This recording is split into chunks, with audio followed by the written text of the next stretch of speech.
સવારે 9 થી સાંજે 5ની જોબ છે, everything is very settled down. પછી suddenly one day one lady come to me, she is also an architect and she told me, your life has become very stereotype, now what next?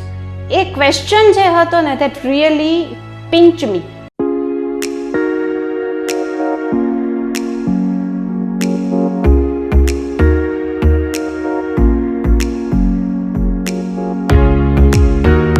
Hello everyone, myself architect urban planner Khushbu Doshi. I would like to thank Mr. Divyesh Dabhi for giving me this opportunity to share my architectural journey on this platform. So basically, if I would say in my childhood, during my childhood, my father was having a transferable job. So I was born in Jamnagar. પછી ત્યાં મારું થોડું schooling છે એ સત્યસાઈમાં થયું. Then we transferred to the Rajkot. અહીંયા મારું schooling જે છે એ જીટી સેઠ હાઈસ્કૂલમાં થયું. તો it was a good beginning for મી.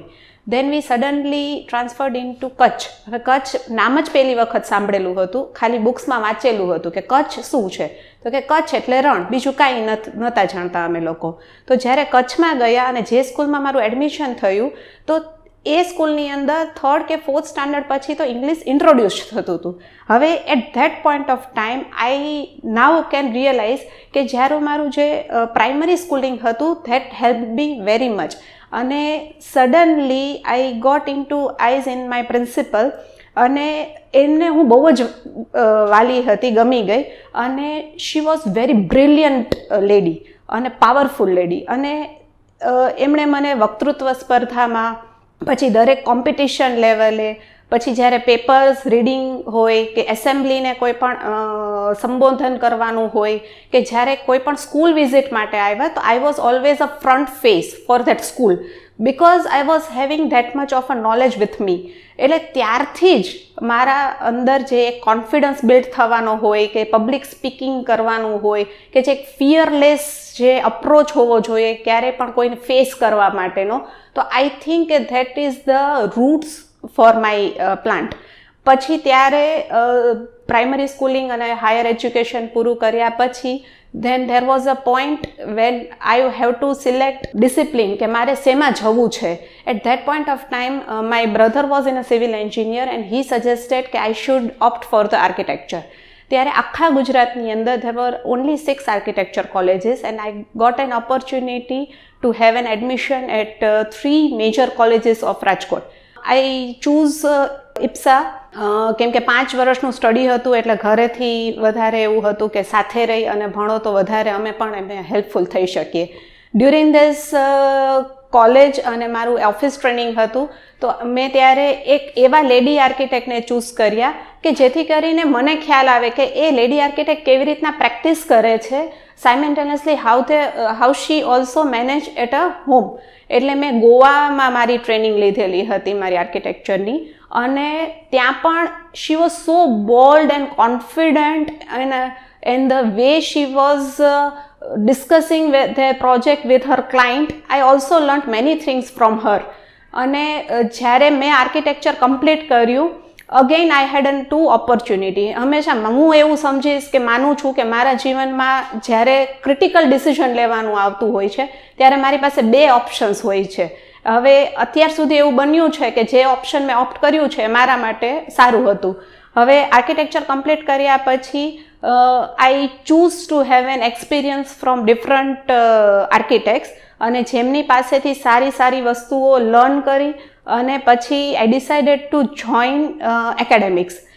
એકેડેમિક્સમાં જ્યારે હું પહેલો જ મારો દિવસ હતો, જ્યારે હું પહેલી જ વખત I entered into the class for the teaching, at that time my legs were really very shaking. કેમ કે જેને હું એડ્રેસ કરવાની હતી, એ લોકો અને મારી વચ્ચે there was hardly a difference of 5 years.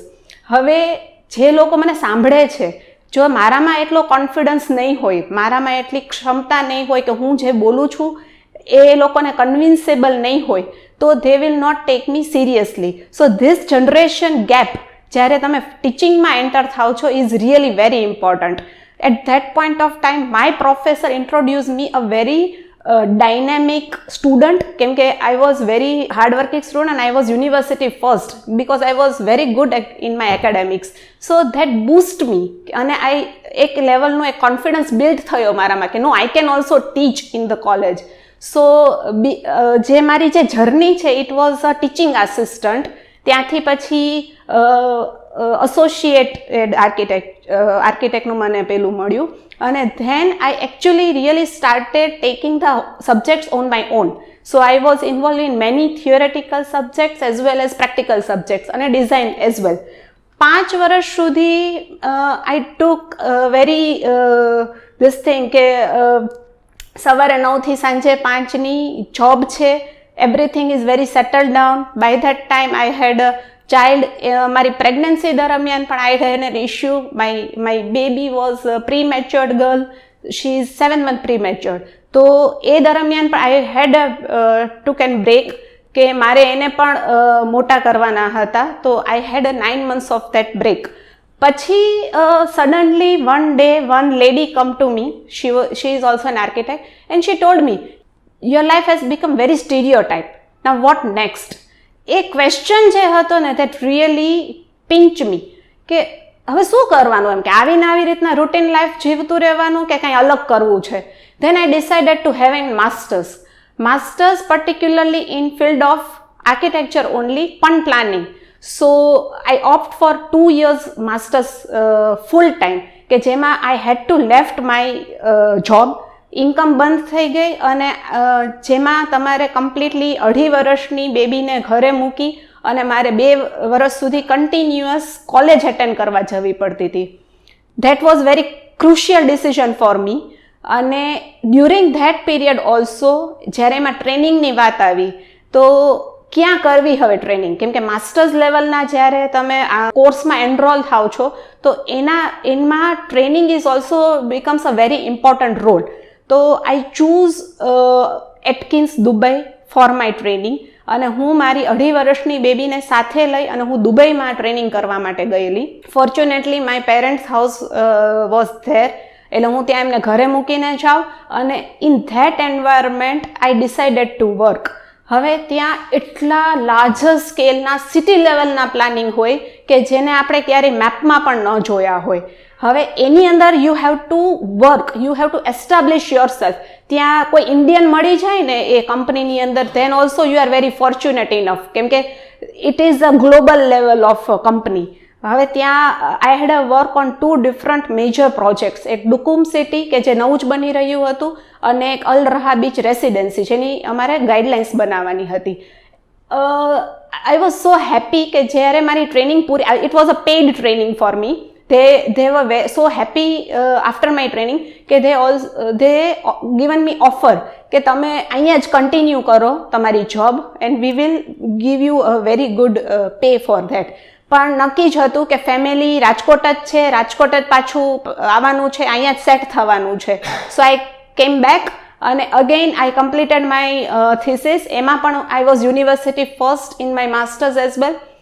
Than again I had 2 opportunity. Again go back to academics કે join the business and practice with my husband. My husband is also a very good established architect. So at that point of time, meanwhile I forgot one thing to say કે મેં જેટલી પણ વખત એકેડેમિક્સની અંદર full time professor માટેના ત્યારે interview દીધા હતા, I got rejected for 2 times. It was so disheartening કેમ કે I have given everything to academics. But at that time કે જ્યારે મારી પાસે ઓફર લેટર હતા ત્યારે મારી પાસે same time I had 2 offer letter. 1 કે તમારી પાસે માસ્ટર્સ કરવા માટેનું પરમિશન લેટર છે. સેકન્ડ કે મારી પાસે ફૂલ ટાઈમ એસોસિએટ પ્રોફેસરનો લેટર હતો. હવે એ જોબને મૂકી અને I choose to have a masters. એ ખૂબ જ ત્યારે કેમ કે એ સેલેરી પણ બહુ સારી હતી, સિક્યોર જોબ હતી અને એવરીથિંગ વોઝ સો સેટલડ અને everything was very good for me. એ સાઈડમાં મૂકી અને આઈ ઓપ્ટ ફોર ધીસ. હવે આ બધું જ જ્યારે મારી લાઈફમાં બની રહ્યું હતું ત્યારે મારા હસબન્ડે મને ખાલી કહ્યું આ બધું આપણે સારું જ છે, કોઈ જ વાંધો નથી, why don't you join our firm. I said okay fine. પછી મેં માત્રા આર્કિટેક્ટ્સ મારા હસબન્ડની સાથે આજથી 5 વર્ષ પહેલાં ફર્મ જોઈન કરી. First day I remember he gave me designing a club house. કેમ કે એકેડેમિક્સ અને પ્રેક્ટિકલ ફિલ્ડ વચ્ચે there is a vast difference. અને ક્લબ હાઉસ જ્યારે હું ડિઝાઇન કરતી હતી ત્યારે આઈ થોટ કે કેવી રીતના સ્ટાર્ટ કરવું. હવે પ્રેક્ટિકલ આસ્પેક્ટ છે એટલે એમાં બીજું ઘણું બધું પણ વિચારવાનું હોય. મારે FSI કેલ્ક્યુલેશનથી માંડી અને કેટલી બધી વસ્તુઓ છે કે જે એમની પાસેથી શીખવી પડી. I was not knowing that, કેમ કે હું કમ્પ્લીટલી ડિટેચ હતી અત્યાર સુધી પ્રેક્ટિકલ ફિલ્ડથી. હવે એક એવો સ્ટેજ આવ્યો કે જ્યારે he was not in a town, he was out of India અને I had to confront the client for the high rise project which is of having a 5 high rise in a one site. તો આઈ was so worrying કે કદાચ થોડી કે ભૂલ થશે અને it was like a competition project. એટલે અઘરું હતું કેમ કે અમે ઓલરેડી 50 પ્રપોઝલ્સ બનાવી ચૂક્યા હતા અને he was not able to convince by us. I took that opportunity અને એક કે કરવું જ છે ગમે તે થાય. 3 કલાક એમની સાથે કન્ટિન્યુઅસ ડિઝાઇન ડિસ્કશન થયા પછી જ્યારે એ લોકો ઊભા થયા and they were convinced and we won that project and I just called my husband કે I did this. So he was also so happy કે જે હું નથી કરી શક્યો એ તે કરી બતાડ્યું એમ within this time period. So now afterwards એ જે કોન્ફિડન્સ બિલ્ડ થયો અને then I also learned many things from the practice અને that start developing inherent thing inside me કે now I can also do this, I can also handle my office, I can also work with this environment because it is very difficult for any lady, especially architect, to come to and practice and to convince people કે આ લોકો જે અમારી પાસે આવે છે, જે client વર્કને અમે સર્વિસ પ્રોવાઈડ કરીએ છીએ, એ લોકો 250, 300, 500, 1000 કરોડના પ્રોજેક્ટ્સ અમારી પાસે લઈને આવતા હોય છે. હવે અમારી એક ભૂલ અથવા તો અમારી એક જે કહી શકાય કે જે વસ્તુ પ્રેક્ટિકલ ન હોય એ અમે એમને કદાચ ડિઝાઇન કરીને આપી દઈએ તો it is costing a huge thing for them as well as for us. So basically the learnings are કે I have seen many girls જે લોકોને આર્કિટેક્ચરમાં એડમિશન તો લેવું છે પણ પ્રેક્ટિસ નથી કરવી. પ્રેક્ટિસ તો કરવી છે પણ કેવી રીતના કરવી એ નથી ખબર, અથવા તો કેવી રીતે ક્લાયન્ટ્સ અમારી પાસે આવશે, કેવી રીતના એ લોકોને અમે સેટિસ્ફેક્શન આપી શકીએ. તો આઈ વુડ સે કે start with the small thing અને એને એક વખત તમે સક્સેસફુલી જ્યારે કમ્પ્લીટ કરો છો તો એને ટેક એઝ અ બેઝ અને પછી એને તમે બીજા લોકો સુધી સ્પ્રેડ કરો કે okay I can handle this much of a thing, now I can do much more at a larger level. ધીમે ધીમે you can have a progress. એટલા માટે જ આપણે લોકોને કહેવાય છે it is a practising architect because you have to learn new things and you have to apply in to new ideas. Basically our firm is famous for having a good carpet with creativity. કેમ કે લોકોને અત્યારે બંને જ વસ્તુઓ જોઈએ છે કે તમે સારું ઇનોવેટિવ થિંગ શું આપો છો at every new project. That was one. Secondly, our responsibility lies with many other agencies as well. ખાલી એક આર્કિટેક્ચર કમ્પ્લીટ કર્યા પછી તમે જ્યારે ડિઝાઇનિંગ આપી દો છો એ તો ખાલી તમારું શરૂઆત છે કોઈ પણ વર્કની. એના પછી એનું રેરા હોય, લાઇઝનિંગ હોય, બ્રોશર હોય, બ્રાન્ડિંગ હોય, landscape architect, MEP consultant, structural engineer, contractor, there are so many other agencies કે જેની સાથે ભેગા થઈ અને તમારે કોઈ પણ એક પ્રોજેક્ટને એક્ઝિક્યુશન સુધી પહોંચાડવું છે અને એના એન્ડ યુઝર સુધી પહોંચાડવાનું છે. જો આ આખી પ્રોસેસને તમે નહીં સમજો અને નહીં એને પ્રોપરલી એક્ઝિક્યુશન સુધી લઈ જાઓ then your role is not completed. હવે કોઈ પણ જ્યારે જવાબદારી તમારા ઉપર આવે છે તો એને આખી જવાબદારી અને આખી સાયકલને તમારે એ સમજી અને પૂરી કરવાની છે. અધરવાઇઝ એ ક્યાંક ને ક્યાંક તમારું જે ઇમેજિનેશન છે એ પ્રેક્ટિકાલિટીમાં કન્વર્ટ નહીં થાય અને it will be a half cooked food. So at the last I would also like to thank my in laws કેમ કે એમના સપોર્ટ વગરમાં આઈ હેવ 2 કિડ્સ. એમના સપોર્ટ વગર I can not give my 100% to the practice. I would like to thank my parents, my husband, કે જેને completely મારા ઉપર ફેથ રાખ્યો છે કે no, she can do this, why not. એટલે હું કહીશ કે યત્ર નાર્યસ્તુ પૂજ્યંતે રમંત્ર તત્ર દેવતાઃ, યત્રે તા ન તુ પૂજ્યંતે તત્ર અસફલાઃ ક્રિયાઃ. Thank you.